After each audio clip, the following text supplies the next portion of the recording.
Bonjour chers élèves, j'espère que vous allez bien. Aujourd'hui, dans cette vidéo, on va finir le cours de triangle, rectangle et cercle. La dernière séance, j'ai donné des exercices à faire comme devoir. Il y avait 4 exercices. Alors, commençons par le premier. Soit MJT, un triangle rectangle en T, tel que MT égale à 3,9 cm et JM égale à 6,5 cm. Calculez la longueur JT. Passons à la solution. Tout d'abord, il faut construire la figure afin d'illustrer les données que vous avez sur l'énoncé de l'exercice. Comme vous voyez ici, le côté JT, c'est le côté qui manque. Alors, comme j'ai déjà dit dans la séance précédente, pour trouver la longueur d'un côté du triangle rectangle, en utilisant les deux côtés connus, on utilise toujours le théorème de Pythagore. Alors, on sait que MJT est un triangle rectangle en T. Il faut toujours mentionner cette condition parce que le théorème de Pythagore est applicable juste dans les triangles rectangles. Alors, d'après le théorème de Pythagore, on a l'hypoténuse au carré. Ici, l'hypoténuse, c'est MJ. Alors, l'hypoténuse au carré égale au carré à la somme des carrés des deux côtés qui restent. C'est MT au carré et JT au carré. Le côté qui nous manque, c'est le côté JT. Alors, je vais déplacer le MT au carré dans le deuxième côté, d'accord? Ça va devenir moins MT au carré. Il faut faire attention au signe, d'accord? Alors, JT au carré, ici une application numérique. MJ, c'est 6,5 cm et MT égale à 3,9 cm. En utilisant la calculatrice, comme j'ai déjà mentionné dans la vidéo précédente, on utilise juste la touche au carré qui existe sur la calculatrice pour aboutir au résultat suivant. D'accord? Alors, après le calcul, nous avons trouvé que JT au carré égale à 27,04. Nous voulons JT et non pas JT au carré. Alors, on utilise la racine carrée qui existe dans la calculatrice. D'accord? Passons à l'exercice 2. Je vais lire l'énoncé. Soit WBU, un triangle rectangle en U, tel que WU égale à 14,8 cm et WB égale à 18,5 cm. Calculez la longueur BU. Comme vous voyez ici la figure, et le côté qui nous manque, c'est BU. Comme on va utiliser la même procédure, on va opter pour la même procédure qu'on a déjà utilisée dans l'exercice 1. Parce que ce sont des exercices qui sont pareils. On sait que WBU est un triangle rectangle en U. D'après le théorème de Pythagore, on a l'hypoténuse ici, c'est BW. Donc BW au carré égale à BU au carré plus UW au carré. Alors, le côté qui nous manque, c'est BU. Alors, je vais déplacer UW au carré dans le premier côté. D'accord? Ça va devenir moins. Vous faites attention aux signes. D'accord? Application numérique, en utilisant bien sûr la calculatrice, on va obtenir BU au carré égale à 123,21 cm. En utilisant bien sûr la racine carrée de ce nombre-là, BU égale à 11,1 cm. D'accord? Pour l'exercice 3, alors j'ai déjà mentionné que ce sont des exercices qui sont similaires. qui s'articulent sur le même principe, d'accord? Soit OLH, un triangle rectangle en L, tel que HL égale à 8,1 cm et OL égale à 10,8 cm. Calculez la longueur OH. Alors, exercice 3, voici la figure. Dans ce cas, le côté qui nous manque, c'est l'hypoténuse, d'accord? Bien sûr, puisque OLH est un triangle rectangle, on utilise le théorème de Pythagore.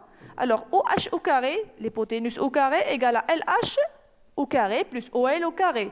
Directement, on va faire l'application numérique et on va trouver que OH égale à 13,5 cm. Alors, passons à l'exercice 4, soit YOC, un triangle rectangle en haut, tel que CO égale à 14 cm et YO égale à 4,8 cm. Calculez la longueur CY. Je commence toujours par la figure et je vois que le côté qui me manque, c'est l'hypoténuse. D'accord? Puisque YOC est un triangle rectangle en haut, d'après le théorème de Pythagore, l'hypoténuse au carré égale à la somme des carrés des deux autres côtés. Application numérique. Bien sûr, j'utilise la calculatrice. CY égale à 14,8. Donc, ce passage-là, j'utilise toujours quoi? La racine carrée. D'accord? Je tape sur la calculatrice racine carrée et je mets le nombre. C'est 219. D'accord? 0,04.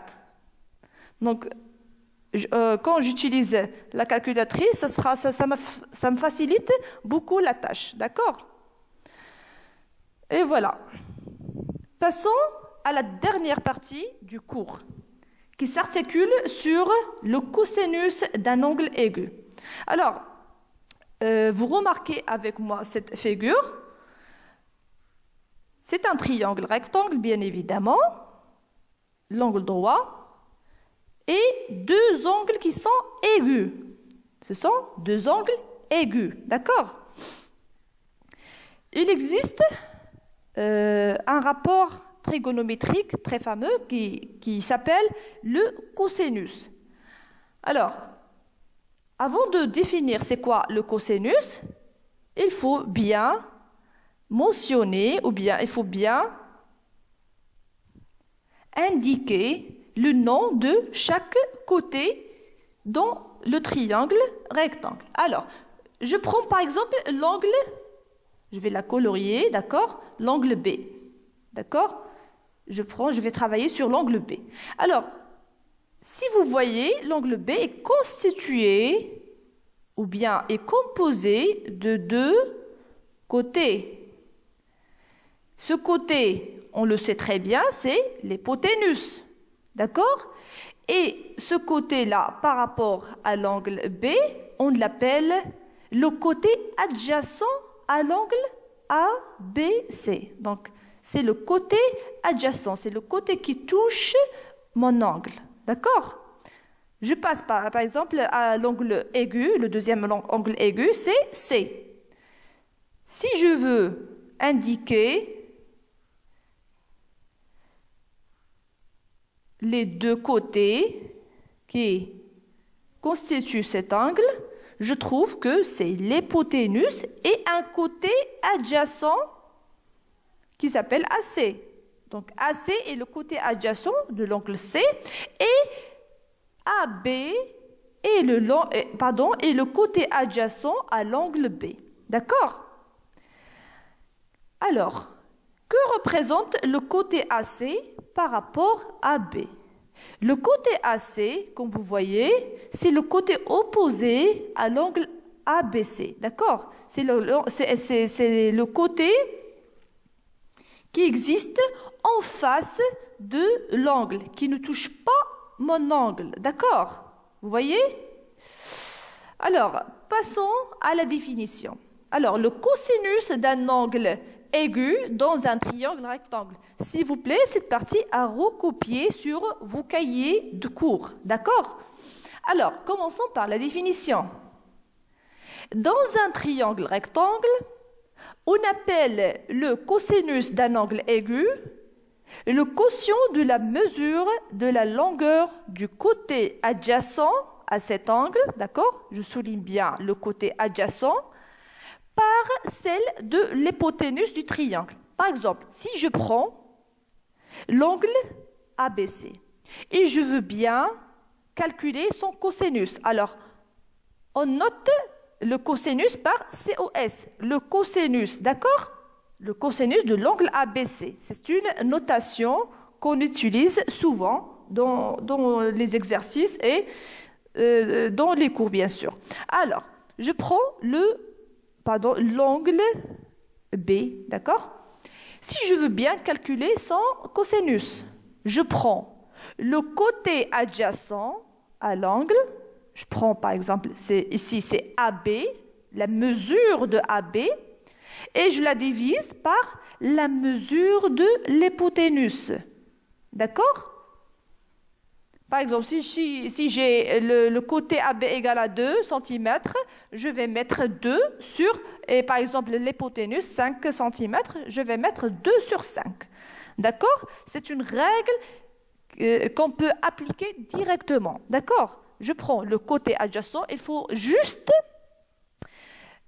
bien situer le côté adjacent. Il ne faut pas confondre, d'accord, entre le côté adjacent et le côté opposé. Ça n'a rien à voir, d'accord? Je prends toujours le côté adjacent sur le côté, sur l'hypoténuse, d'accord? Passons à des remarques qu'il faut souligner, d'accord? Alors, le rapport trigonométrique. Alors, puisque, vous voyez ici, le cosinus est défini par un quotient, par un rapport, d'accord? On l'appelle un rapport trigonométrique, d'accord? Et vous allez voir dans la troisième année, Inch'Allah, les différents rapports trigonométriques qui existent, d'accord? Alors, ce rapport, donc le cosinus d'un angle aigu, n'admet pas d'unité. Pourquoi? Parce que si vous mettez par exemple ici 2 cm sur 5 cm, alors l'unité va être simplifiée, d'accord? Alors ici, le cosinus n'admet pas d'unité, il n'a pas d'unité, d'accord? C'est juste un nombre. Deuxième remarque, c'est que le cosinus est toujours compris entre 0 et 1. Le cosinus d'un angle aigu, c'est notre cas d'étude, d'accord? Le cosinus d'un angle aigu est toujours compris entre 0 et 1. Il ne va pas dépasser 1, d'accord? Si vous, par exemple, calculez le cosinus, vous allez trouver, par exemple, 2. Donc, c'est faux. Il faut savoir que vous avez commis une faute, parce qu'il ne faut pas dépasser 1, d'accord? Alors, pour calculer le cosinus 37 degrés, par exemple, il y a une option, d'accord, dans la calculatrice qu'on peut utiliser, d'accord? En utilisant la calculatrice, par exemple, il suffit de cliquer sur la touche cosinus. Il y a une touche, d'accord, cosinus, et vous mettez, par exemple, la mesure de l'angle désiré, d'accord? Passons à un exercice d'application. Alors, il y a ici le triangle ABC rectangle en A. Alors, la question, c'est de calculer le cosinus de l'angle B et après, calculer le cosinus de l'angle C. D'accord? Alors, commençons par le cosinus de l'angle B.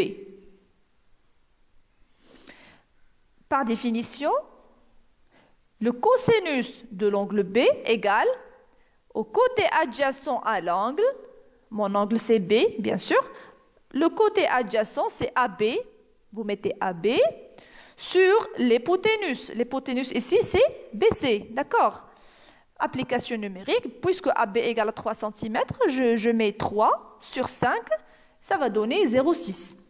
Sans unité, d'accord? Je rappelle bien que le cosinus n'a pas d'unité. Alors, passons au calcul du cosinus de c'est ACB. Donc, le cosinus de l'angle C. Comment je peux faire ça? je dois situer ou bien je dois indiquer le côté adjacent à l'angle C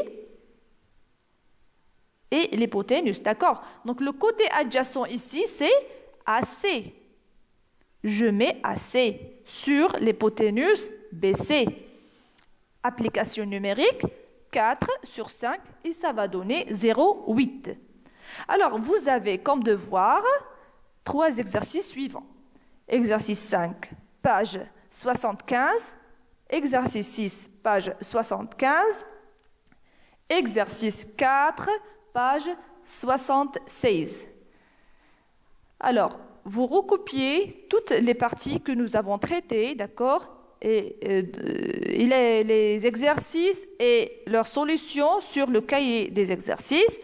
Et bien sûr, les devoirs vont être travaillés sur le cahier de recherche. Merci pour votre attention et à la prochaine séance, Inch'Allah.